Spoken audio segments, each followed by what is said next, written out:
جب ماہ صیام رمضان المبارک جلوہ گر ہوتا ہے، جنت کے 8 دروازے کھول دیے جاتے ہیں، جہنم کے دروازے بند کر دیے جاتے ہیں اور شیاطین جکڑ دیے جاتے ہیں۔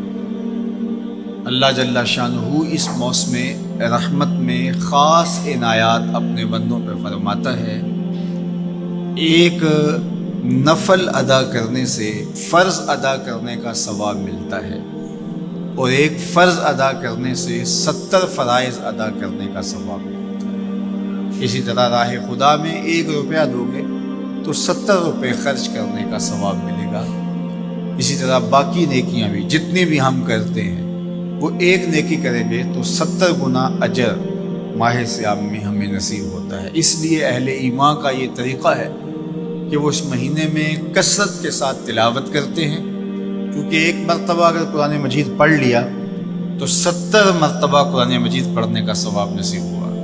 ماہ صیام میں چونکہ شیطان بندھا ہوا ہوتا ہے، تو ہم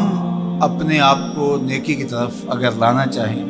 تو اتنی رکاوٹیں نہیں ہوتی جتنی عام دنوں میں ہوتی ہیں، لیکن اس کے باوجود بہت سارے لوگ ہیں جو رات کو بڑا پکا ارادہ کر کے سوتے ہیں کہ میں صبح وقت پہ اٹھوں گا اور نوافل بھی پڑھوں گا اور نماز بھی ادا کروں گا، لیکن جب صبح ہوتی ہے تو انہیں یا تو جاگ نہیں آتی یا نیند سے بیدار ہو جاتے ہیں، بستر سے اٹھا نہیں جاتا۔ جبکہ وہی شخص انہوں نے صبح سبزی منڈی جانا ہو تو چھلانگ لگا کے اٹھتے ہیں اور سبزی منڈی پہنچتے بھی ہیں۔ سستی طبیعت کا کسل نہیں ہوتا۔ عمومی طور پہ ہم اپنے آپ کو بیمار تصور کر لیتے ہیں اور سستی اور کسل کا نام دے کر کے، بہانہ دے کر کے ہم کہتے ہیں کہ بس کیا کریں، ہم کو ارادہ کرتے ہیں روز لیکن ہم سے اٹھا نہیں جاتا، بس طبیعت اس طرح کی ہے، کسل ہے، سستی ہے۔ یہ بات ذہن میں رکھیے گا کہ ارادہ کرنے کے باوجود بھی صبح جب ہم اٹھ نہیں پاتے یا کوئی بھی نیکی کا کام ہم کرنے کا ارادہ کرتے ہیں تو ارادہ کرنے کے باوجود ارادہ ہی رہ جاتا ہے، ہم کر نہیں پاتے، تو اس کا سبب یہ ہوتا ہے کہ بہت سارے ہم گناہ کر چکے ہیں اور ان گناہوں کی وجہ سے ہم نیکی کی توفیق نہیں پاتے۔ حضرت حسن بصری رضی اللہ تعالی عنہ نے یہی وجہ اس کی بیان فرمائی، تو اس کا بہترین طریقہ یہ ہے کہ توبہ کی جائے اور توبہ بھی سچے دل سے کی جائے، رو رو کے اللہ سے گناہوں کی معافی مانگی جائے، اور سچے دل سے جب توبہ کی جائے تو پھر سارے گناہ نہ صرف مٹا دیے جاتے ہیں بلکہ ان کو بدل کے نیکیوں میں تبدیل کر دیا جاتا ہے۔ تو ماہ صیام کے اندر پختہ عزم کریں اور اس عزم کو عمل کی شکل دینے کے لیے سچی توبہ کریں کہ ہمارا یہ رمضان اس طرح سے گزرے، یہ مہینہ اس طرح سے بسر ہو کہ ہم اس مہینے میں اللہ تعالیٰ کی قربت حاصل کر لیں، ہم گناہوں سے پاک ہو جائیں اور ہم جو ثمرات ہیں، جو فوائد ہیں اس مہینے کے، وہ ہم سمیٹ سکیں۔ تو یہ وہ مہینہ ہے جس کے انتظار میں میرے اور آپ کے آقا و مولا اپنی آنکھیں لگائے ہوتے تھے اور دن گن گن کے وقت گزارتے تھے کہ ماہ صیام آ رہا ہے۔ تو اس مہینے کا عزت کے ساتھ، تکریم کے ساتھ، اعزاز کے ساتھ استقبال کرو اور اس کو پلکوں پہ بٹھاؤ، اس کو دل پہ بٹھاؤ۔ اس مہینے کی تکریم یہ ہے کہ اس میں ہر برا کام چھوڑ دیا جائے۔ اگر کوئی شخص برا کام نہیں چھوڑتا اور روزے رکھتا ہے تو میرے اور آپ کے آقا و مولا کا ایک فرمان سن لیجئے، من لم یدع قول الزور والعمل بہ فلیس للہ حاجۃ فی ان یدع طعامہ و شرابہ۔ فرمایا کہ جو جھوٹ اور برے کام نہیں چھوڑتا، اس کے بھوکا اور پیاسا رہنے کی اللہ کو کوئی ضرورت نہیں ہے۔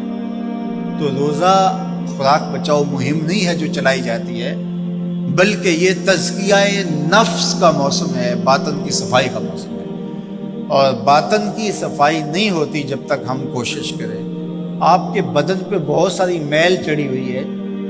اور جمی ہوئی ہے بدن کے ایک ایک عضو پہ میل، تو آپ پانی میں چھلانگ لگا کے باہر بھی آ جاتے ہیں تو میل نہیں اترتی،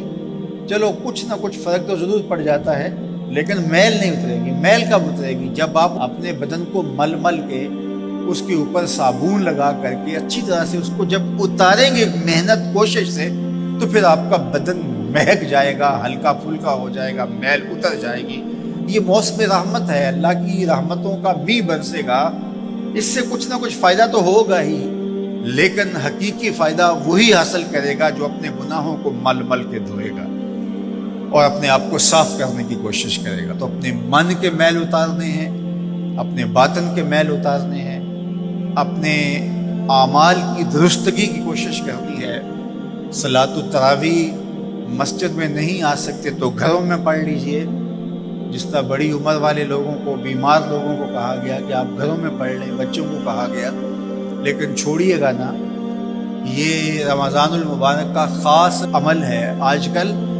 دین بیزار طبقہ مختلف جگہوں پہ بیٹھ کے مسجد پر، مدرسے پر، تراویح پر، ان چیزوں پر تبصرہ کر رہا ہے اور اتنا ہلکا ثابت کرنا چاہ رہا ہے ان امور کو، جس طرح یہ چیزیں ہوتی کچھ نہیں ہیں، جبکہ ماہ صیام کے قیام پر میرے اور آپ کے آقا مولا نے بشارت دیتے ہوئے فرمایا، من قام رمضان ایمانا و احتسابا غفر لہ ما تقدم من ذنبہ، جس نے رمضان المبارک کی راتوں میں قیام کیا ایمان اور محاسبہ نفس کے ساتھ، اللہ اس کے پچھلے سارے گناہ معاف فرما دیتا۔ یہ بہت بڑی دولت ہے، تو اس دولت کو ضرور سمیٹیے گا، ضرور حاصل کیجئے گا، من کی ستھرائی، عفت اور پاکیزگی کا سامان کیجئے گا۔ اللہ آپ سب کو اپنی امان میں، اپنی حفاظتوں کے حصار میں رکھے۔